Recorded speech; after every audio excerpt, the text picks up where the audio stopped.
Hi అండి, welcome back to Shanvika Priya vlogs అండి. ఎలా ఉన్నారండి మీరందరూ? మేమైతే చాలా బాగున్నామండి. ఏం చేస్తున్నారు? మీరందరూ బాగుండాలని అమ్మమ్మ గారు మనస్ఫూర్తిగా కోరుకుంటున్నారండి. సో విందాం ఏం చెప్తుందో అమ్మమ్మ. అమ్మమ్మ మీతోటి మాట్లాడుతుందంట. చెప్పమ్మా, నువ్వేదో మంచి మాటలు చెబుతా. ఎందుకంటే నిన్న అమ్మమ్మకి ఒక బ్యాడ్ కామెంట్ వచ్చిందంట.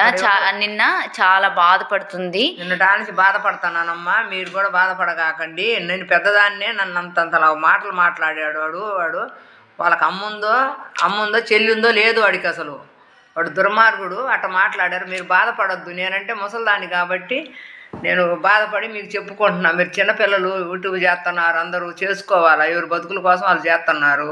వాడు అనాల్సిన పని ఏం వచ్చా మళ్ళా? వాడికి ఏం అధికారం ఉంది మళ్ళీ అనటానికి? వాడు ఏమన్నా మనకు పోసి పెడుతున్నాడు? ఏమన్నా మనం సంపాదించి పెడుతున్నాడు వాడు ఏమన్నా మనకు? మీ కష్టం మీద మీరు చేసుకుంటున్నారు. వీళ్ళందరూ ఎందుకో ఎట్ట చేస్తున్నావని బూతు మాటలు పెట్టేది. ఎన్నెన్నో జాబ్ చేస్తున్నారు, కామెంట్లు పెడుతున్నారు. ఇందాక ఒక అమ్మాయి కూడా ఎన్నో కామెంట్లు పెడుతున్నారు. మీకు అవసరమా అని అడిగినా వాడికి సిగ్గు లేదు. అసలు వాడు పెట్టే వాళ్ళకి సిగ్గు లేదు. వాళ్ళకి అక్క చెల్లి అందరు ఉంటే అన్నాడు. అసలు వాడుకు ఎవరు లేక వాడి అమ్మకు తగిలితే ఆ బాధ ఏందో వాడికి తెలుసుద్ది. వాడి అమ్మకు కానీ వాడి పెళ్ళానికి కానీ చెప్తే తెలుసుద్ది. అప్పుడు బుద్ధి వస్తుంది. రెండో వాళ్ళని అనకుండా పిల్లల్ని అనొచ్చునా? ఈడే చేసుకునే పిల్లల్ని ఎట్ట రోత మాటలు మాట్లాడుతున్నారు. అసలు నన్ను పట్టుకొని ముసలిదాన్ని పట్టుకొని అసలు ఆ మాట చెబితే మీరు వాడిని అసలు అంత మాట మాట్లాడాడు. ఎందుకు అది చెప్పకూడదు ఆ మాట? అదే యూట్యూబ్ అంటే ఎన్నో బ్యాడ్ అంటే కాదమ్మా. ఏదన్నా ఈ మామూలుగా చేతురు కదా అమ్మమ్మ ముసలిదాని ఎందుకు చేస్తున్నావు అది బాగుంటుంది. అంతంతలా ఇంతలా మాట పెట్టాడు, గుమ్మడికాయ అంతలా మాట పెట్టాడు. అసలు వాడు అమ్మమ్మ నిన్నటి నుంచి ఆ మాటకి చాలా ఫీల్ అవుతుంది. కానీ ఆమెకు తెలియని విషయం ఏంటంటే యూట్యూబ్ ప్లాట్ఫామ్ అంటేనే అలాంటి మాటలు అన్ని అంటా ఉంటారు. కానీ వాటిని ఇట్లా మాట్లాడుతున్నారు, ఇట్లా ఛానల్లో పెట్టి ఇట్లా కామెంట్ చేస్తున్నారు. నీకు అవసరమా? అది అవసరమా? ఇది అవసరమా అని ఏదేదో బూత్ మాటలు మాట్లాడుతున్నారు. తప్పు కదా. వాళ్ళని అంటాం పిల్లల్ని. ఎవరు వాళ్ళు చేసుకుంటున్నారు. చేసుకొని నువ్వేమైనా పెట్టి తెస్తున్నావా? నువ్వేమైనా సంపాదించి పెడుతున్నావా? వాళ్ళకి ఏమన్నా లేదు కదా. వాళ్ళ కష్టం పెట్టుకొని వాళ్ళు చేసుకుంటున్నారు. వాళ్ళ బతుకులు వాళ్ళు చేసుకుంటున్నారు. నువ్వెవడు అంటానికి? ఇష్టమైతే మీరు చూడండి, కష్టం అయితే చూడగాకండి వాళ్ళ ఛానల్. అంతవరకే. కానీ పద్ధతిగా ఉండాలి. మగపిల్లలైనా కానీ పద్ధతిగా ఉండాలి. వాళ్ళు ఎందుకు చేసుకుంటున్నారు? ఏదో ఇంట్లో ఖాళీగా ఉండకుండా ఏదో పని చేసుకుందాం, కొంచెం మనం కూడా నేర్చుకుంటే ఏదో బాగుంటుంది, పద్ధతిగా ఉంటుంది. ఇంట్లో ఉండి ఏం పొద్దుపోక చేసుకుంటారు. వాళ్ళ పనులు వాళ్ళు చేసుకుంటారు. ఏదో ఒకటి వాళ్ళకి వచ్చింది చేసుకుంటారు. వీళ్ళు అంటానికి వీళ్ళెవరు అసలు అంటానికి? వాళ్ళ అక్క వాళ్ళ తమ్ముడు ఏమన్నా అంటానికి? వాళ్ళ కొడుక అంటానికి ఏమన్నా? అసలు వాళ్ళు ఎవరు అంటానికి? మళ్ళా అన్నోడికి తిరిగి మళ్ళీ గడ్డి పెట్టండి వాళ్ళకు. అప్పుడు బుద్ధి వస్తుంది. వీడియో చేసే వాళ్ళకు అనుకుని ఉంటారు రెండోసారి. అది పద్ధతి కాదు కదమ్మా. పసిపిల్లలు పెద్దదాన్నే పట్టుకొని అడిగారు. మీరు కుర్రోళ్ళని అంటానికి ఒక అభ్యంతరం ఏముండదు. అట్ట డ్యాన్స్ చేస్తున్నారు, ఇట్ట డ్యాన్స్ చేస్తారు. వాళ్ళ ఇష్టం ఏదైనా చేసుకుంటారు. వాళ్ళ ఇంట్లో వాళ్ళు ఒప్పుకుంటే చేసుకుంటారు. వాడేవాడు అంటానికి అసలు? అందుకే చాలా మంది ఆడపిల్లలు కూడా ఆడపిల్లలు చూపించి మాట్లాడటానికి భయం వేసి వీడియోలోకి రావటంలే. పక్క నుండి ఏదో మాట్లాడుతున్నారు. వాడికేంది అంత కడుపులు నొప్పి?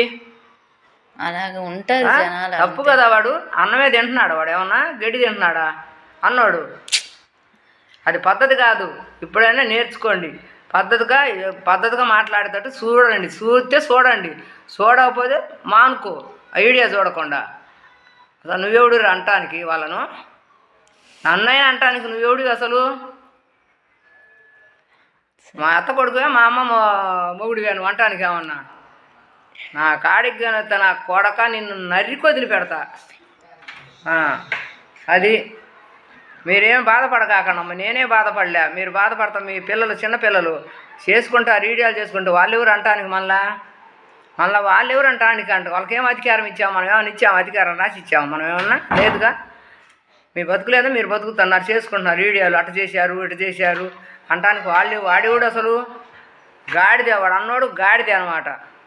పద్ధతి గల్లోళ్ళు, సంసార గల్లోళ్ళు అనరు ఎవరైనా. గాడిదలే అనేది మాటలు. సరే, మీరు ఏమో బాధపడకాకండి అమ్మా. నేను బాధపడ్డాను, మీరు బాధపడకాకండి చెబుతున్నా. నేను మీకు కూడా మీ వీడియోలు మీరు చేసుకోండి, నా వీడియోలు నేను చేస్తాను. వాడు ఏదన్నంటే పెట్టాను కదా. ఇప్పుడు ఇంక మన జోలి రాడు అసలు. వాడు అది వంట జాగ్రత్తగా ఉండండి, వీడియోలు చేసుకోండి, మీరు బాగుండండి. సరే ఉంటామ్మా. అమ్మమ్మ ఇలా అనిందని ఏం అనుకోవద్దు. ఆమె బ్యాడ్ కామెంట్ వచ్చిందని ఆమె నిన్నటి నాకు నుంచి లేదు నేను వీడియో లేదు, అసలు బాధపడుతున్నా. అసలు నా వయసు ఎంత, వాడు అంటానికి అసలు ఎవరు నేను ఎందుకు అంటాడు వాడు ఎవరు అంటానికి? మళ్ళా వాడికి ఏమన్నా రాసిచ్చామా మనం ఏమన్నా వాడికి అనమని? వాడికి ఏమైనా దొరికితేనా తగ్గేదే లేని కోసేసేదాన్ని. కాబట్టి వాడు ముందుకు దగ్గరికి వచ్చడానికి చేత కావట్లే వాడికి, వదిలేసి చేశాడు. అసలు నిన్నటానికి అన్నం తినలేదమ్మా నేను. అసలు ఎంత బాధపడుతున్నాను, పండగ పూట అంతలా మాట అన్నాడు నన్ను. అసలు నేను అసలు నిన్నటానికి అయితే మనసు శాంతి లేదు అసలు నాకు. నా వయసు ఎంత, నా వయసుని బట్టే అనాలి కదా వాడు గాడిదే. కాదు నిన్నే కాదు, ఇలాంటి వాళ్ళని చాలా మంది పిల్లలు చేసుకుంటున్నారు, పద్ధతిగా చేసుకుంటున్నారు, ఏదో వాళ్ళ బతుకుదామని చేసుకుంటున్నారు, అది బాగుంది. అంతేగాని వీళ్ళందరూ ఇష్టమైతే చూడండి, కష్టమైతే మానుకోండి. అంతేగాని వీడియోలు లేకొచ్చి నువ్వు అట్టుండావు, నువ్వు ఇట్టండావు, నువ్వు అట్ట చేసావు ఇట్ట చేసావు అంటాను. నువ్వు ఎవడిరా అసలు? నువ్వు ఎవడి అసలు? నీకు ఎవడు రాసి ఇచ్చాడు అనమని? కొడక నువ్వు గేన వచ్చారా మెడకాయ కోసి తగ్గేదే లేకుండా చేసేదాన్ని. మీ మనవాళ్ళందరూ మా అమ్మమ్మ ఎంత ఘాటుగా ఉందని అనుకుంటారు, గుంటూరు కారం లాగా. ఏందాలి ముసలిదిలే ఈడ ఏదో చేస్తుంది అనుకుంటారేమో. నిన్ను ఆడుండా పట్టకొత్త నేను.